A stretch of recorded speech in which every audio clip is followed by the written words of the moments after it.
Welcome to Pioneer classes. आप देख रहे हैं बेसिक मैथ। तो हमारे साथ साथ कुछ बोलना भी पड़ेगा, कुछ कलम भी चलाने पड़ेंगे और साथ में समझना भी पड़ेगा। तो शुरुआत होती है मैथ की नहीं, मैथ की, क्योंकि मैथ को कितने लोग मौत ही समझते हैं। तो चलिए हम मैथ की शुरुआत करते हैं ताकि आपको मौत से बचा सकें, पढ़ाई वाले मौत से। तो यहाँ पे है, सबसे शुरुआत में गिनती आपको आता होगा। हम आगे का 4 बोलेंगे, पीछे का 4 आप हमारे साथ रिपीट करते चलें। तो 1 2 3 4 5 6 7 8 9 10 11 12 13 14 15 16 17 18 19 20 22 23 24 25 26 27 28 29 30 31 32 33 34 35 36 37 38 39 40 41 42 43 44 45 46 47 48 49 50 51 52 53 54 55 56 57 58 59 60 61 62 63 64 65 66 67 68 69 70 71 72 73 74 75 76 77 78 79 80 81 82 83 84 85 86 87 88 89 90 91 92 93 94 95 96 97 98 99 100। ठीक है, तो आगे इतना तो आपको आना चाहिए। उसको आप उंगली पे भी 100 तक गिन सकते हैं। आप दाएं हाथ को इकाई समझ लें तो अंगूठे को 5 और बाकी उंगलियों को 1 1 मानेंगे। तो आपका एक उंगली अगर ऊपर रहेगा तो वो 1 हो गया, 2 उंगली ऊपर रहेगा 2 हो गया, 3 उंगली तो 3, 4 उंगली तो 4, और इन सभी को नीचे रखकर अंगूठे को ऊपर करेंगे तो वो 5, अंगूठे के साथ 1 उंगली 6, अंगूठे के साथ 2 उंगली 7, अंगूठे के साथ 3 उंगली 8, और अंगूठे के साथ 4 उंगलियां तो ये 9। 9 के बाद 10 के लिए लेफ्ट हाथ को, बाएं हाथ को दहाई समझें। तो इसका प्रत्येक उंगली 10 10 10 10 और अंगूठे को 50 समझें। और उसके हिसाब से फिर हो जाएगा 10, इसमें 1 उंगली उठा ऊपर करेंगे तो, और उसी प्रकार से 10 1 11, मतलब इसमें 1, इसमें भी 1, इसमें 2।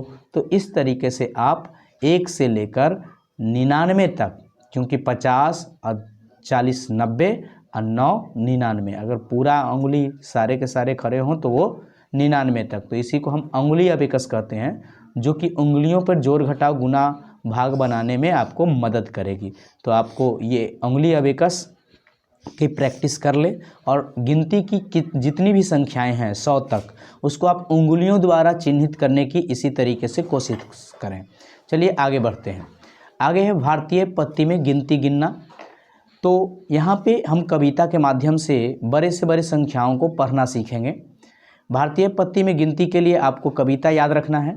पहला कॉमा 3 के, दूसरा कॉमा दूसरा, ये दूसरा की ज़रूरत नहीं है, बाकी 2 2 गिन के, बाकी कॉमा 2 2 गिन के, इकाई दहाई सैकड़ा, हजार लाख करोड़, ये कॉमा की ज़रूरत नहीं है क्योंकि ये तीनों एक ही कॉमे से काम चल जाता है। ठीक है, हजार लाख करोड़, करोड़ के बाद अरब, और अरब के बाद खरब। सामान्य तौर पे खरब तक गिनती ही, ऐसे बहुत आगे तक भी गिनती होती है, तो सामान्य तौर पे खरब तक हम प्रयोग करते हैं। तो आगे देखिए, जैसे यहाँ पे एक संख्या दिया हुआ था, बहुत बड़ी संख्या थी। अब इसको हम कैसे पढ़ेंगे? तो सबसे पहले अपने नियम के हिसाब से चलते हैं। नियम में क्या कह रहा है? नियम में कह रहा है पहला कॉमा 3 के, तो 3 के बाद 3 अंकों के बाद हम 1 कॉमा दे दिए। ठीक है, बाकी 2 2 गिन के, तो 2 के बाद फिर कॉमा, फिर 2 के बाद फिर कॉमा, फिर 2 के बाद फिर तो कॉमा, फिर 2 के बाद फिर कॉमा, फिर 2 के बाद। तो अब कहेगा कि ये सब 3 के क्यों?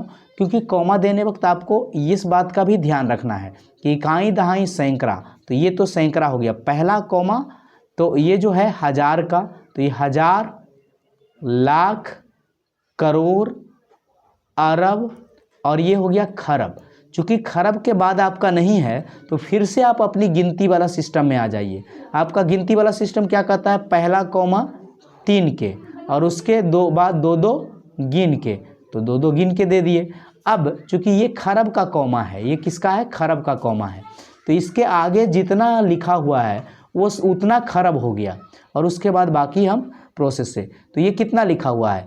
चूँकि ये तीनों इकाई दहाई सैकड़ा हो गया, और ये हो गया हमारा हज़ार और ये हो गया लाख, तो 6,99,989 खरब। ठीक है, तो ये पूरा कितने खरब की बात कर रही है? 6,99,989 खरब। खरब के बाद अरब, तो 59 अरब। अरब के पहले होता है क्या? करोड़। ठीक है, तो 49 करोड़, 39 लाख, 29,199। और इस प्रकार से इस कविता के माध्यम से आप बड़े बड़े संख्याओं को भारतीय पत्ती में पढ़ सकते हैं, बोल सकते हैं। तो इस कविता को फिर से हमारे पीछे पीछे बोलिए। पहला कौमा 3 के, पहला कौमा 3 के, बाकी कौमा 2-2 गिन के, बाकी कौमा 2-2 गिन के, इकाई दहाई सैकड़ा, इकाई दहाई सैकड़ा, हजार लाख करोड़, हजार लाख करोड़, करोड़ के बाद अरब, करोड़ के बाद अरब, अरब के बाद खरब। अरब के बाद खरब। तो आप इसी प्रकार से बड़ी बड़ी संख्याएं लेकर उसका नाम मतलब उसको पढ़ने की कोशिश करें कि वो कितना लिखा हुआ है भारतीय पत्ती में। तो आप 5 संख्याओं को लेकर ज़रूर पढ़ें। चलिए हम आगे बढ़ते हैं। आगे है अंतर्राष्ट्रीय पत्ती। इसके लिए भी हमने कविता लिख रखे हैं, जो कि पहले कविता हम आपको समझाते हैं। क्या लिखा हुआ है? पहला कौमा 3 के, अब बाकी भी 3 गिन के ही देना है। जैसे भारतीय में 2 गिनना था, इसमें बाकी भी 3 गिन के। इकाई दहाई सैकड़ा, हजार, मिलियन और विलियन। विलियन के बाद ट्रिलियन, बिलियन के बाद ट्रिलियन, और ट्रिलियन के बाद होता है क्वाड्रिलियन, ट्रिलियन के बाद क्वाड्रिलियन। तो उसी हिसाब से यहाँ पे एक संख्या दिया गया है बहुत बड़ा। इस चीज़ को हम समझते हैं कि क्या है। तो इकाई दहाई सैकड़ा ये हो गया, ये हजार का कौमा हो गया। 3-3 के बाद, तो 3 तक तो हजार ही रहेगा।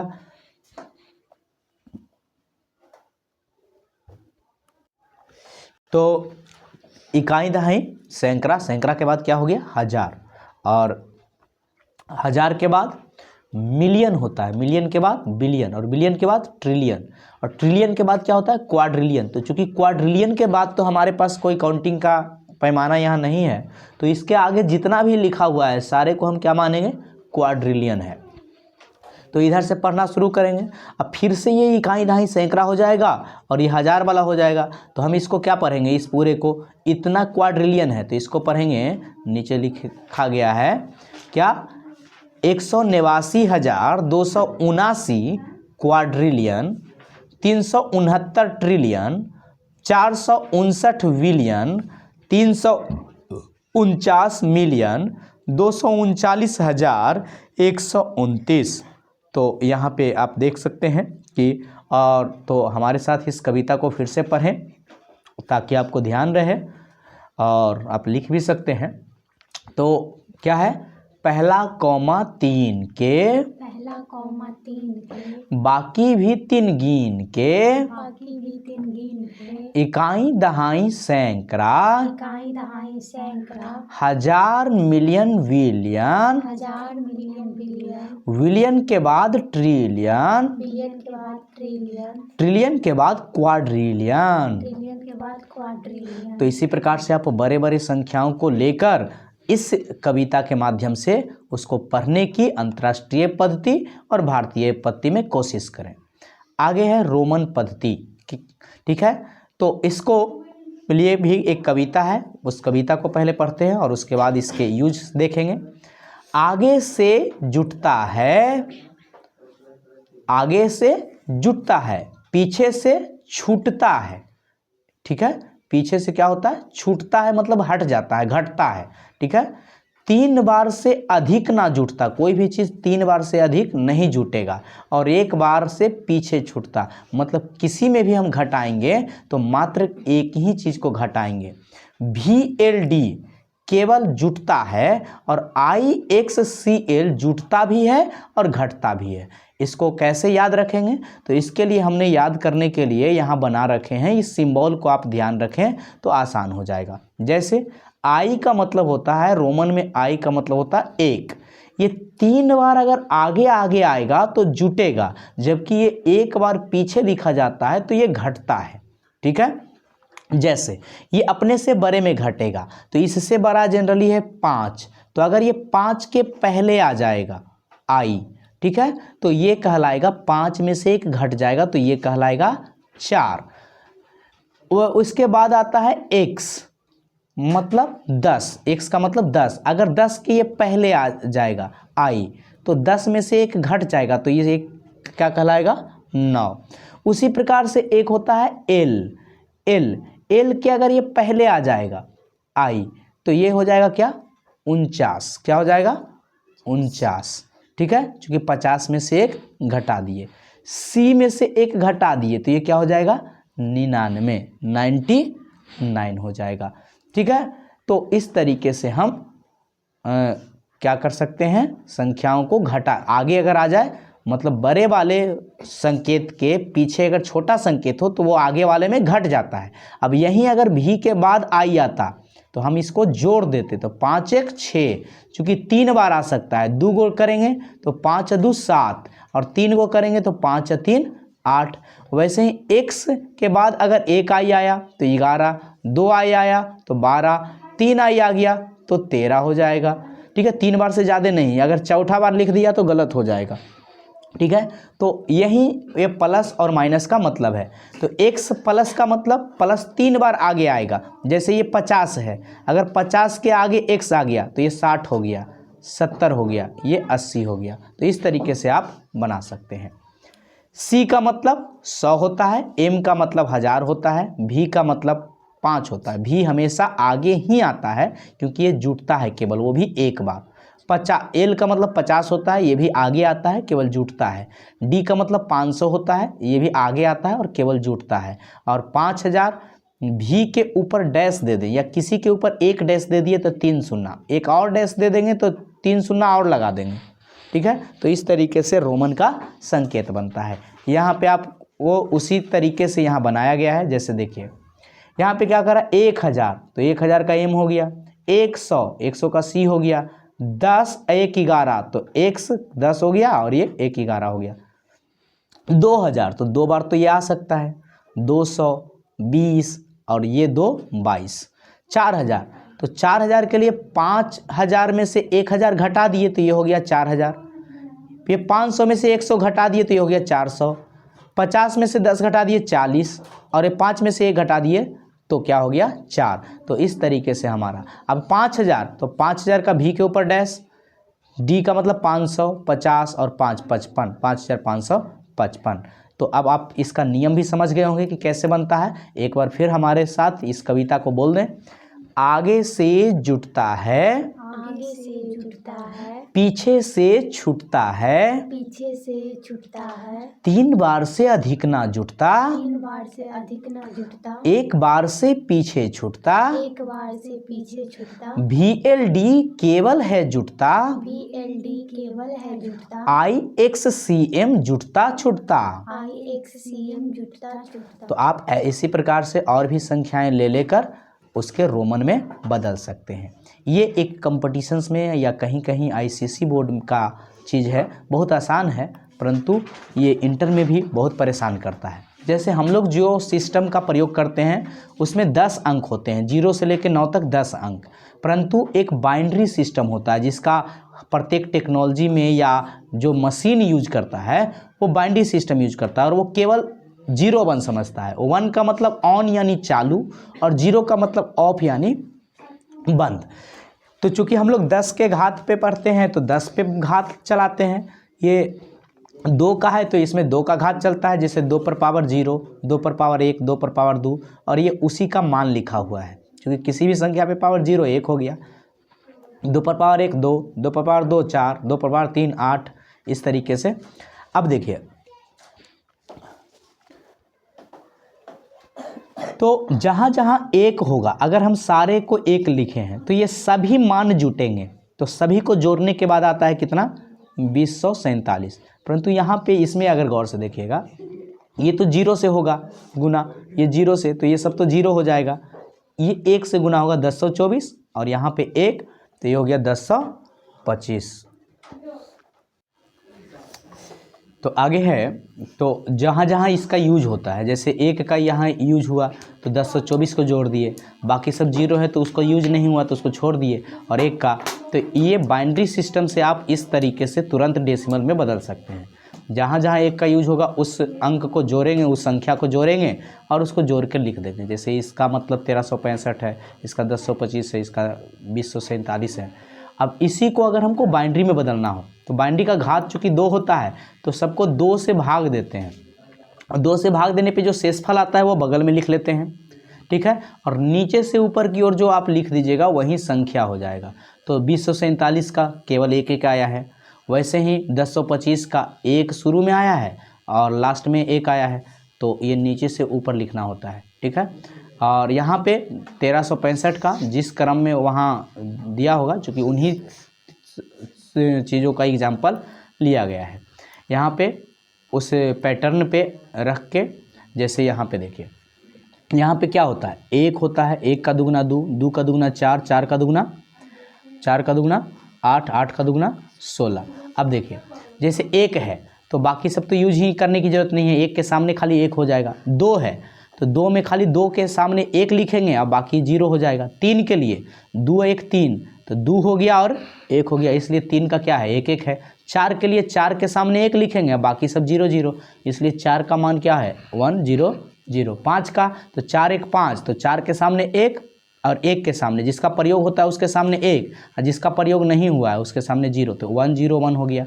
वैसे ही 6 के लिए 4 2 6, तो 4 के सामने 1, 2 के सामने 1, इसको 0, तो 1 1 0 हो गया। 7 के लिए 4 3 7, तो 4 और 2 और 1, तो तीनों 1 हो जाएगा।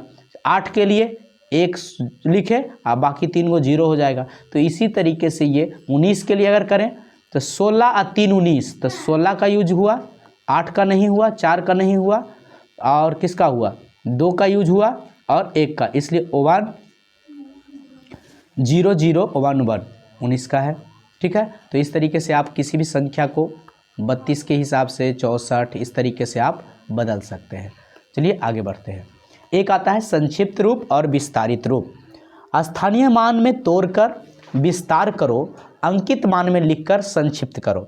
जैसे यहाँ पे 3 का स्थानीय मान क्या हो जाएगा, चूँकि इकाई दहाई सैकड़ा हज़ार 10,000, तो ये 30,000 होगा, 30,000 लिख दिए। 4 का 4,000 होगा, 4,000 लिख दिए। 5 का 500 हुआ, इस 6 का 60 हुआ और 9 का 9 हुआ। इन सभी स्थानीय मानों को तोड़ दिया गया है। इसी को हम 10 के घात में भी, चूँकि डेसिमल पत्ती यूज कर रहे हैं तो 10 के घात में, तो इसको 3 गुने 10 पर पावर 4, इसको 4 गुने 10 पर पावर 3, इस तरीके से लिख सकते हैं। और इसी को क्या बोलते हैं, विस्तारित रूप।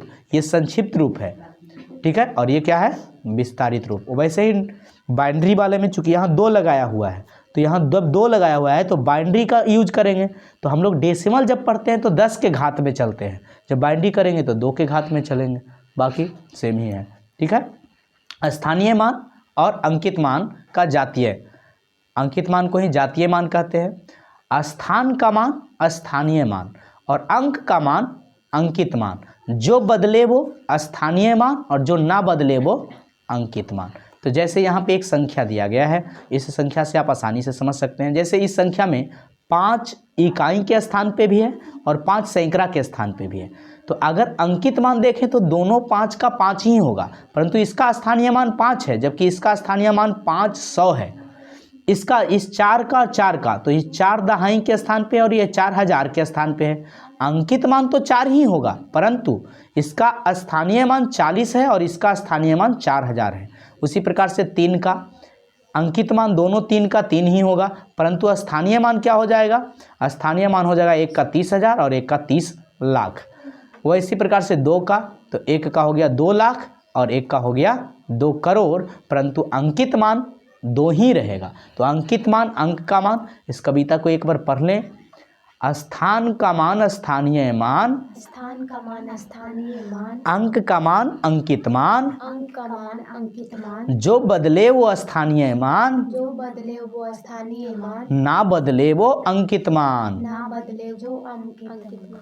तो इस प्रकार से आगे है आरोही क्रम या बढ़ते क्रम, और अवरोही क्रम मतलब घटते क्रम। यहाँ पे सीढ़ी दिया गया है, नीचे से ऊपर की ओर अगर सीढ़ी जा रहा है, मतलब छोटा आगे और बड़ा बाद में, ठीक है, तो उसको हम बोलेंगे आरोही क्रम या बढ़ते क्रम। और अवरोही क्रम में क्या करते हैं, बड़ा पहले और छोटा बाद में। तो यहाँ पे वही चीज़ लिखे हैं, पहली संख्या को तुलना करो। पहले किसका तुलना करो, संख्या का, ठीक है, कि दोनों में अंक, छोटे बड़े को तुम पहचानो। अगर जिसमें ज़्यादा अंक है वो संख्या बड़ा हो जाएगा, और जिसमें कम अंक है वो संख्या छोटे से बड़े होने पर, जब समान हो जाए ना, तो छोटे से बड़े होने को आरोही तुम जानो। जब छोटे संख्या से बड़ा संख्या लिखा जाए तो आरोही क्रम होगा, और बड़े से छोटा लिखा जाए, बड़ा को पहले और छोटा को बाद में, तो उसे अवरोही क्रम जानो। जैसे यहाँ पे इसको पढ़ सकते हैं, पहले अंक को, बड़ा कौन है छोटा कौन है, आरोही क्रम के अंक से बड़ा, इस सिंबल को क्या पढ़ते हैं, से बड़ा। तो 0 से बड़ा 1, 1 से बड़ा 2, 2 से बड़ा 3, 3 से बड़ा 4, 4 से बड़ा 5, 5 से बड़ा 6, 6 से बड़ा 7, 7 से बड़ा 8, और 8 से बड़ा 9। वहीं अवरोही क्रम में अंक, तो वो क्या रहेगा, से छोटा। इस सिंबल को बोलते हैं से छोटा, और इस सिंबल को बोलते हैं से बड़ा।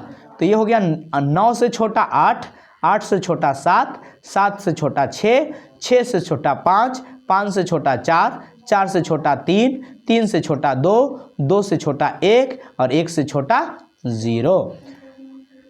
अब यहाँ पे कैसे सजाया गया है, जिसमें जितना ज़्यादा अंक, जिसमें जितना ज़्यादा अंक वो बड़ा हो उतना संख्या, संख्या यानी संख्या। तो देखिए इसमें 3 अंक है और इसमें 2 अंक है, बाय डिफ़ॉल्ट 3 अंक वाला क्या हो जाएगा, बड़ा हो जाएगा।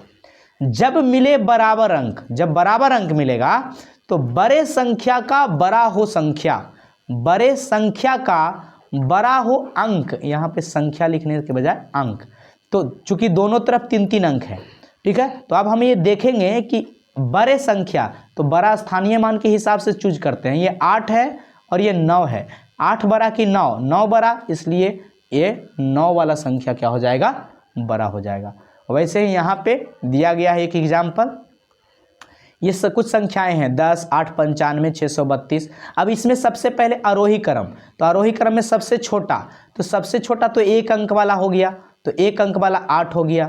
2 अंक वाला, चूंकि 2 अंक वाला 1, 2, 3, 4 गो है, तो चारों में आप कंपेरिजन करेंगे, तो चारों में चूंकि 2 अंक वाला दहाई तक होता है, तो दहाई को कंपेरिजन करें तो 1 है, 9 है, 8 है, 2 है, तो 1 वाला सबसे छोटा होगा, उससे बड़ा 2, उससे बड़ा 8, उससे बड़ा 9। तो इस तरीके से सजा दिए। अब इसमें चूंकि 3 अंक है तो सबसे लास्ट में, अब इसी को उलट देंगे तो ये कहलाएगा अवरोही क्रम। कभी कभी क्या होता है कि भिन्नों को अवरोही अवरोही में बदलना होता है, ठीक है, तो इसके लिए आपको समहर बनाना पड़ेगा। क्या बनाना पड़ेगा, समहर, मतलब हारों को समान करके आप आसानी से अंशों की मदद से तुलना कर सकते हैं। तो नीचे वाले को समहर करने के लिए एलसीएम लेते हैं। तो नीचे कौन कौन है, 3, 4, 6, 8, इसका एलसीएम क्या हो गया, 24 हो गया।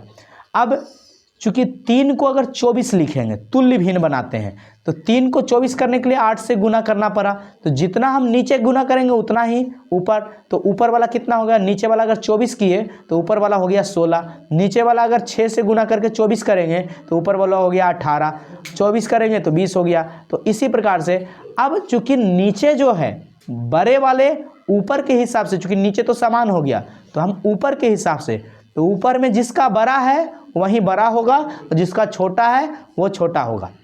तो आरोही क्रम में चूंकि सबसे छोटा से बड़ा सजाते हैं, तो सबसे छोटा 16 है और 16 किसको लिखे हैं, 2/3 को, इसलिए आरोही क्रम में हम 16/24 को 2/3 लिख दिए। उसके बाद 18 है 3/4 हो गया, 20 है तो 5/6, 21 है तो 7/8, इसी को पलटी करके लिख दिए, तो ये हमारा हो गया अवरोही क्रम। ठीक है, आगे है पूर्ववर्ती संख्या, मध्यवर्ती संख्या और परवर्ती संख्या। एक सीधी रेखा को जब हम खींचते हैं तो उसे वास्तविक संख्या रेखा लाइन कहा जाता है। इस संख्या रेखा पे जब मान लेते हैं आप ए स्थान पे हैं, तो आपके जो बाएं तरफ जो संख्या होगी वो आपसे छोटी संख्याएं होंगी और जो दाएं तरफ होगी वो बड़ी संख्याएं होगी। तो आपसे छोटी संख्याओं को क्या कहा जाएगा, पूर्ववर्ती संख्या, और आपसे बड़ी संख्याओं को क्या कहा जाएगा, परवर्ती संख्या। तो यहाँ पे वही चीज़ आप इसको समझ सकते हैं ऐसे, जैसे अगर आप बी स्थान पे हैं, ठीक है। तो आपका पूर्ववर्ती कौन हो जाएगा, तो आपका पूर्ववर्ती हो जाएगा -5 और आपका परवर्ती कौन हो जाएगा, तो आपका परवर्ती हो जाएगा -3 और आप कहाँ पे रहेंगे, मध्यवर्ती स्थान पे, मतलब दो संख्याओं के बीच में। वैसे ही जैसे दो आगे की अगर बात करें, a के दो आगे, तो a के दो आगे कौन हो गया 2 और a के दो पीछे कौन हो गया -2, तो -2 a का पूर्ववर्ती संख्या हो गया और +2 a का परवर्ती संख्या हो गया। वैसे ही अगर आप C बिंदु पे हैं तो 3 के आगे वाला संख्या पूर्ववर्ती, मतलब 2 हो गया पूर्ववर्ती और 4 हो गया परवर्ती। आशा है आसानी से आप समझ गए होंगे। आगे है अंकों की संख्या। जैसे एक अंक की संख्या, तो एक अंक की बड़ी संख्या होती है 9 और छोटी संख्या मानी जाती है 1 को, 0 को संख्या में नहीं, क्योंकि गिनती की संख्याएं हम किसको मानते हैं, 1 को मानते हैं। तो टोटल कितने संख्या हो गए 9। दो अंक की 99, कितना हो गया 99 सबसे बड़ी संख्या, और सबसे छोटी संख्या क्या हो गया 1 पर 1 0 मतलब 10। तो कुल संख्या कितना हो गया 2 अंक का, तो देखिए 1 से लेके 100 तक में 100 संख्या होता है, उसमें से 9 को हटा दिए तो कितना बचा 91, और 91 में से फिर एगो 100 हट गया तो कितना बचा 90। तो इसके 2 अंकों की कुल संख्या कितना है 90। 3 अंकों की सबसे बड़ी संख्या 999 और सबसे छोटी संख्या 100। कुल संख्या 3 अंकों की कितना है 900। वैसे ही 4 अंकों की 9999 और छोटी संख्या 1000 और कुल संख्या कितना हो गया। अब यहाँ पे एक पैटर्न है, उस पैटर्न को अगर हमसे n अंक के पूछ दिया, 4 अंक के, 5 अंक के, 8 अंक के, 10 अंक के, 12 अंक के पूछ दिया, तो हम क्या करेंगे, जितने अंक की बड़ी संख्या पूछेगा उतना 9 लिख देंगे, और जितने अंक की छोटी संख्या पूछेगा 1 लिख के, और जैसे n अंक के पूछा है तो n-1 बार 0 लिख देंगे। कुल संख्या कितना होगा, तो जो बड़ी संख्या है उसमें से छोटी संख्या को घटा के 1 जोड़ देते हैं तो हमें आ जाता है। जैसे 9 में से 1 घट गया तो कितना 8, और 8 में 1 जुट गया तो कितना 9। 99 में से 10 घट गया 89 और 1 जुट गया तो कितना 90। तो इस तरीके से हम किसी भी अंक की कुल संख्याओं को ज्ञात कर सकते हैं। इसी प्रकार से पूर्ववर्ती, परवर्ती, मध्यवर्ती के लिए जो सामान्य रूप से एक समानांतर श्रेणी बनती है उसे हम समानांतर श्रेणी कहते हैं। जैसे एक संख्या अगर मान लेते हैं a है, एक संख्या क्या है a है, तो a अगर एक संख्या है तो a के अगला संख्या अगर इसमें d बड़ा है तो उसके अगला वाला और एक d बड़ा होगा, उसके अगला एक d और बड़ा हो जाएगा। तो इस तरीके से हम इसको पहली संख्या को अगर a1 माने तो दूसरी संख्या हो जाएगा a + d, तीसरी संख्या a + 3d मतलब a + 2d, चौथी संख्या a+। तो गौर से देखें चौथी संख्या जो है 3d है, तो अगर nवा संख्या होगा वो n-1d हो जाएगा। तो इस प्रकार से an बराबर होता है a + n-1 × d। यहाँ पे एक AP दिया गया है उसी प्रकार का, जैसे 2, 8, 14, 20। इस तरीके से आपको बताना है कि 20वां संख्या कौन होगा, 20वां हो, 20,000वां संख्या हो, 2,000वां संख्या हो। 20 संख्या के लिए निकालने के लिए बात कर रहे हैं। जैसे प्रथम पद यहाँ पे कितना है 2, सार्वंतर कितना है, सार्वंतर निकालने के लिए पिछले में से अगले को घटा देते हैं, मतलब a2 - a1 क्या हो गया 6। n बराबर केमा संख्या निकालना है 20वां, तो n बराबर 20 सूत्र में रख दिए, an बराबर a + n-1 × d।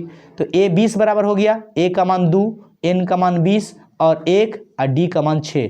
इसको कैलकुलेट किए तो हमारा आ गया 116। यानी इस श्रेणी का जो 20वां संख्या है वो कितना है 116।